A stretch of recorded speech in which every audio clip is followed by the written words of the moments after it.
Hello traders and welcome back. I'm Natalie MacDonald and you're watching this edition of Sydney Direct, bringing you all the very latest in the Australian financial markets. And what a week it has been. I caught up with Director of Public Policy Peter Byrne to get his take on that RBA rate meeting.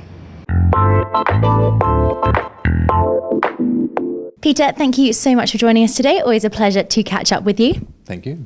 Okay, so firstly, let's go over the financial metrics as you see them really behind that record rate / by the RBA to that 2% level.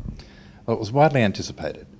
The big picture is that the economy is growing below trend. Unemployment is still high. Business investment is pretty slack. The mining boom has come off. Commodity prices are low. Incomes are falling in real terms. So all of that puts positive force on the RBA to cut rates, and so they did, despite some concerns around house prices and some other factors weighing against it. But overall, it was widely anticipated and they decided to act. Now, $1 market reaction, perhaps not as Glenn Stevens would have hoped. We did see that initial slump and then the Aussie dollar really did rally hard. What does this suggest in terms of perhaps still future RBA action to come? There was in the statement some positive news. So the RBA referred to a stronger household demand, and also they underlined that employment growth had strengthened over recent months. And I think, guessing why markets reacted the way they did, I think that the expectation about another rate rise fell with that news. So although the rate rise fell yesterday as anticipated, the expectation about another one may have changed a little bit and decreased a little bit. Now, Joe Hockey immediately took the steps to encourage people to invest, to buy, to borrow, and to try and stimulate that economically speaking. Given the AI Group's latest PSI reading did show a decline, does this suggest perhaps that business sentiment does not quite line up with government intentions just yet? Well, certainly business sentiment is not strong at the moment. If we look at the PSI, it was basically flat over in April. And there was the strength that was there was mainly in household-facing sectors, so retail, personal services, in accommodation and cafes, those sorts of things. But weak in business services, communications, transport, the ones more closely linked to the business side of the economy, if you like. So Mr. Hockey standing up there saying, we want businesses to get out there and invest, well, that's exactly what's needed. And with low rates, yes, well, that's a key part of the equation. But business confidence is not yet there, and it's what we definitely need.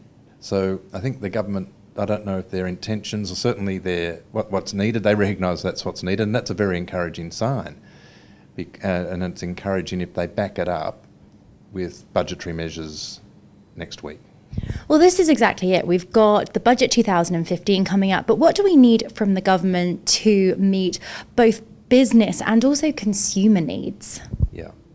Well, it's a very difficult budget. All budgets are difficult, but this one seems to be more on a knife edge than generally.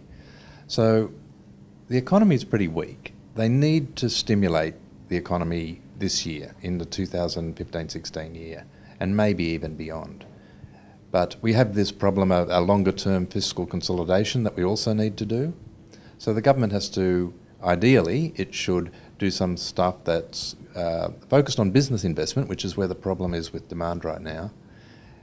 Do something to boost business investment, and put in place measures or announce some measures that will point to the seriousness with which they regard the task of fiscal consolidation, but not scaring off households and businesses. So it's a very delicate thing. So they can put that out a few years. They can announce measures next week that would bite 2, 3, 4 years down the track, addressing the longer-term fiscal consolidation thing, but nevertheless providing sufficient stimulus to bring forward some investment just now. So that's the challenge with this. And so you don't want to last year we probably scared off, or the government rather, scared off household spending, business confidence by having a budget that many perceived to be far too harsh. And even though the timing of those measures wasn't particularly immediate, but the rhetoric and the atmosphere around it, the budget emergency and all of that sort of stuff, was dampened consumer confidence, and everyone went into their shells for a couple of months. We don't want that to happen next week. In fact, we want businesses to see measures in the budget and say, oh, well, now's the time to invest. So you could cut the company tax rate. Unfortunately, they've ruled that out, more or less. They've said, oh, well, we might give something to small business there. But they can do stuff on accelerated depreciation, when you can write off capital expenditure and the like. But measures to do that would be just what we need right now. It does remain to be seen whether Mr. Abbott's budget will be as dull as he keeps suggesting. Peter, thank you so much. Always great to catch up with you. Thank you. Thanks, Natalie. It's great to talk to you.